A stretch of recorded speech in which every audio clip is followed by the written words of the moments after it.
இயேசு உங்களை நேசிக்கிறார். பிரியமானவர்களே, இந்த நாளில் ஆண்டவர் நம்மளோடு பேசும்படியாய் வேதத்திலிருந்து 3 வசனங்களை கூட வாசித்து நாம் கற்றுக்கொள்ளக்கூடிய ஆண்டவர் நம்மளோடு பேசுகிற காரியத்தை பார்ப்போம். அது ஏசாயா தீர்க்கதரிசியின் புஸ்தகம் 53வது அதிகாரம் 3வது வசனம், 4வது வசனம், 5வது வசனம் இப்படியாக சொல்லப்படுகிறது. அவர் அசட்டை பண்ணப்பட்டவரும் மனுஷரால் புறக்கணிக்கப்பட்டவரும் துக்கம் நிறைந்தவரும் பாடு அனுபவித்தவருமாய் இருந்தார். அவரை விட்டு நம்முடைய முகங்களை மறைத்து கொண்டோம். அவர் அசட்டை பண்ணப்பட்டு இருந்தார், அவரை எண்ணாமல் போனோம். மெய்யாகவே அவர் நம்முடைய பாடுகளை ஏற்றுக்கொண்டு நம்முடைய துக்கங்களை சுமந்தார். நாமோ அவர் தேவனால் அடிபட்டு வாதிக்கப்பட்டு சிறுமைப்பட்டவர் என்று எண்ணினோம். நம்முடைய மீறுதல் நிமித்தம் அவர் காயப்பட்டு நம்முடைய அக்கிரமங்களின் நிமித்தம் அவர் நொறுக்கப்பட்டார். நமக்கு சமாதானத்தை உண்டு பண்ணும் ஆக்கினே அவர் மேல் வந்தது, அவருடைய தழும்புகளால் சுகமானோம். பிரியமானவர்களே, ஏசாயா தீர்க்கதரிசி புஸ்தகத்தில் இதில் எழுதப்பட்ட இந்த தீர்க்கதரிசன வசனம் நிறைவேறி முடிந்த ஒரு வசனம். ஆனால் இன்றும் இதை நாம் தியானித்துக் கொண்டிருக்கிறோம். அந்த தியானத்தில் காணப்பட்ட வார்த்தைகள் இன்றும் சத்தியமுள்ளவைகளாய் இருக்கிறது என்பதை நாம் புரிந்து கொள்ளும்படியாய் ஆண்டவராகிய இயேசு கிறிஸ்து மனிதனுடைய பாவத்துக்காய், அவருடைய அக்கிரமத்துக்காய் அவர் பாடுபட வேண்டுகிற அந்த காரியத்தை முன்கூட்டியே எழுதி வைத்த இந்த காரியத்தை அநேக முறை நாம் வாசித்திருக்கிறோம். இந்த காலத்திலையும் இப்பொழுது நாம் நடந்து கொண்டு இருக்கிற இந்த நாட்களிலேயும், கடைசி காலம் என்று சொல்லப்படுகிற இந்த நாட்களிலேயும் இந்த வசனத்தை உணராதபடிக்கு, இந்த வசனத்தை இன்னும் நாம் புரிந்து கொள்ளாதபடிக்கு இருக்கிறதை நாம் பார்க்க முடிகிறது. பிரியமான அநேக ஆலயங்கள்ல கிறிஸ்தவர்கள் என்று சொல்லப்படுகிற நாம் நம்முடைய பாவங்களுக்காய், நம்முடைய அக்கிரமங்களுக்காய், நம்முடைய மீறுதல்களுக்காய் அவர் அடிக்கப்பட்டார், நொறுக்கப்பட்டார், அவமானப்படுத்தப்பட்டார், நிந்தைகளை அனுபவித்தார் என்கிறதை மறந்து அங்க சொல்லப்படுகிற வசனங்கள் பாருங்க. தேவனால் அடிபட்டு வாதிக்கப்பட்டு சிறுமைப்படுத்தப்பட்டவர் என்று எண்ணினோம். யூதர்கள் அப்படி எண்ணினார்களாம். விசுவாசிகளாகிய நாம் அப்படி எண்ணிவிடாதபடிக்கு மீண்டும் ஆண்டவர் ஒரு வார்த்தையை நம்மளோடு இடைபடுகிறார். அப்படி நாம் எண்ணிவிடாதபடிக்கு மெய்யாகவே அவர் நம்முடைய பாடுகளை ஏற்றுக்கொண்டு நம்முடைய துக்கங்களை சுமந்தார். நாமோ அவர் நம்முடைய பாவங்களை ஏற்றுக்கொண்டார் என்கிறதை மறந்து போகாதபடிக்கு ஆண்டவர் உங்களோடும் என்னோட பேசுகிறார். பிரியமானவர்களே, நம்முடைய மீறுதல்கள் நிமித்தம் அவர் காயப்பட்டு நம்முடைய அக்கிரமங்கள் நிமித்தம் அவர் நொறுக்கப்பட்டார். நமக்கு சமாதானத்தை உண்டு பண்ணும் ஆக்கினியே அவர் மேல் வந்தது. நான் சமாதானமாய் இருக்கும்படியாய் அவர் எல்லா பாடுகளையும் அவர் ஏற்றுக்கொண்டார். நம்முடைய நுகத்தடி எல்லாம் அவர் மேல் வைக்கப்பட்டிருக்கிறது என்பதை நாம் உணர்ந்து கொள்ள வேண்டும். பிரியமானவர்களே, எப்பொழுது இயேசு எனக்காய் இரத்தம் சிந்தினார், என்னுடைய அக்கிரமத்துக்காய் அவர் பலியிடப்பட்டார் என்கிற உணர்வு வருகிறதோ அன்று நம்முடைய பாவங்கள் நீக்கப்பட்டன. பிரியமானவர்களே, நாம் கிறிஸ்தவர்கள், பாரம்பரிய கிறிஸ்தவர்களாக இருக்கலாம். நாம் ஒவ்வொரு வாரம் தவறாதபடி ஆலயத்துக்கு கடந்து செல்லலாம்.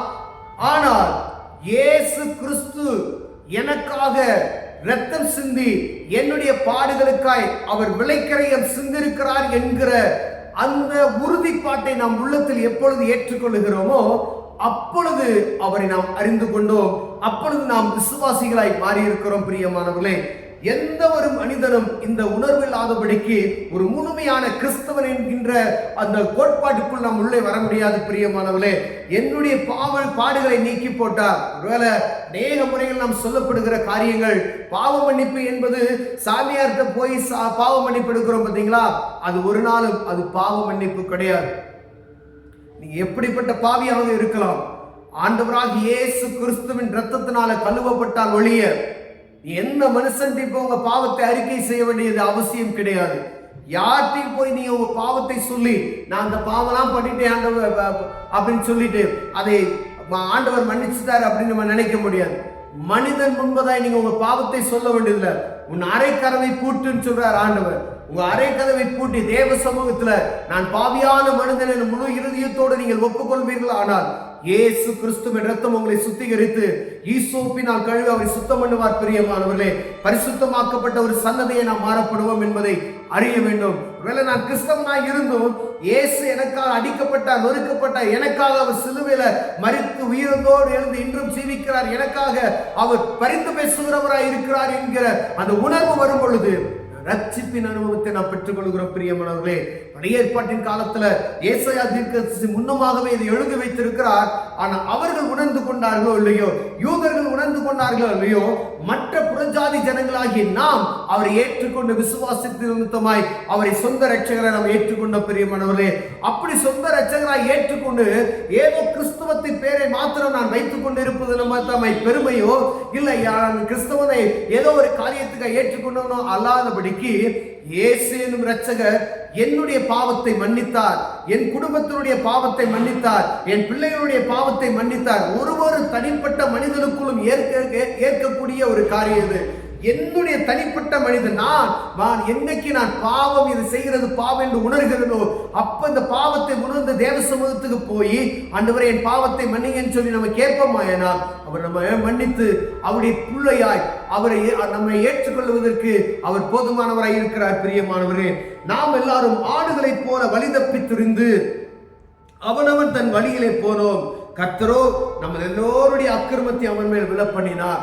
நம்ம இஷ்டத்துக்கு படி போனோம். ரட்சிக்கப்படுவதற்கு முன்பதாய் நாம் எப்படி வேணாலும் மனம் போன போக்கில் வாழ்ந்தோம், எப்படி வேணாலும் வழிபாடுகளை பண்ணலாம் அப்படின்னு சொல்லி வாழ்ந்து கொண்டிருந்த நம்மை ஆடுகளைப் போல வழி தப்பி தெரிந்து கொண்டோம் என்று வேதம் சொல்லுகிறது. பிரியமானவர்களே, கர்த்தரோ நம்ம எல்லோருடைய அக்கிரமத்தையும் அவர் மேல் வைத்தார் என்று வேதம் சொல்லுகிறது. என்னுடைய அக்கிரமம் அவர் மேல் இருக்கிறது, அதற்காகவே அவர் உருவாக்கப்பட்டார். பிரியமானவர்களே, பரிசுத்த ஆவியின் நாளே உருவாக்கப்பட்டு இந்த பூமிக்கு வந்தார். அதை உணர்வனும் அதை அறிந்து கொள்ளும்படியாய் கிறிஸ்தவர்களாகிய நாம் இதை புரிந்து கொள்ளுமையானால் இந்த இரத்தத்தின் நிமித்தம் நான் கழுவப்பட்டு இருக்கிறாரா என்று பார்க்கும்படியாய் ஒருவேளை இதை பார்க்க என் அன்பு சகோதரனை சகோதரியை வாலிப பிள்ளைகளே, இயேசு கிறிஸ்துவின் இரத்தத்தினால கழுவப்பட்டு மீட்கப்பட்டு இருக்கிறீர்களா என்று உணர்ந்து கொள்ளும்படி ஆண்டவர் உங்களோடு பேசுகிறார். ஒருவேளை நான் இயேசு கிறிஸ்துவின் இரத்தம் என்னை கழுவவில்லை, நான் இயேசு கிறிஸ்துவின் பாவ மன்னிப்பை நான் பெறல அப்படின்னு சொல்லலாம். நீங்க ஒருவேளை ஒரு ஃபாதர்ட்ட பண்ணிருக்கலாம், ஏதோ ஒரு ஊழியக்காரன் உங்க பாவத்தை அறிக்கை செய்வது நிமித்தமாய் அது ஒரு நாளும் அது நிவர்த்தி செய்ய முடியாது. தேவ சமூகத்துல போய் உங்க பாவத்தை உங்க வீட்டுல அறைக்கதையை பூட்டிக் கொண்டு பாவ அறிக்கை செய்து ஆண்டவரே என்னை மன்னியும், என் பாவத்தை நீர் கழுவி இருக்கிறீர், நான் விசுவாசிக்கிறேன் என்று சொல்லுவோமே, ஆனால் ஆண்டவர் நமக்காக பெரிய காரியத்தை செய்ய வல்லமையுள்ளவராக இருக்கிறார். உங்களுடைய பாடுகளை சமாதானத்தை உண்டு பண்ணும் ஆக்கினை அவர் மேல் விழுந்தது. நீங்க சமாதானமா இருக்கும்படியாய் அவர் உங்கள் அக்கிரமத்தில் அவர் ஏற்றுக்கொண்டார் என்று வேதம் சொல்லுகிறது. பிரியமானவர்களே, இதை உணர்கிற உணர்வின் ஆவி எனக்குள்ள வரணும்னு சொல்லி கண்களை மூடி ஜெபம் செய்வோம். அன்பின் தகப்பனே, ஆண்டவராகிய இயேசு கிறிஸ்து எங்களுக்கு சமாதானத்தை உண்டு பண்ணும் ஆக்கினை மேல் விழுந்தது என்கிற உணர்வு எனக்குள்ளும் எங்களுக்குள் உண்டாகட்டும் ஐயா. எங்களுடைய பாடுகளை எங்களுடைய அக்கிரமங்களை நீர் ஏற்றுக்கொண்டீர் என்கின்ற அந்த உணர்வு ஆண்டவரே, நான் கிறிஸ்தவனாய் இருப்பது நிமித்தமாய் அல்ல, என்னுடைய பாவங்களை இயேசு விட்டு அறிக்கை செய்து விட்டுவிட கிருபை பாராட்டுவீராக. இயேசுவின் நாமத்தில் பிதாவே, ஆமென்.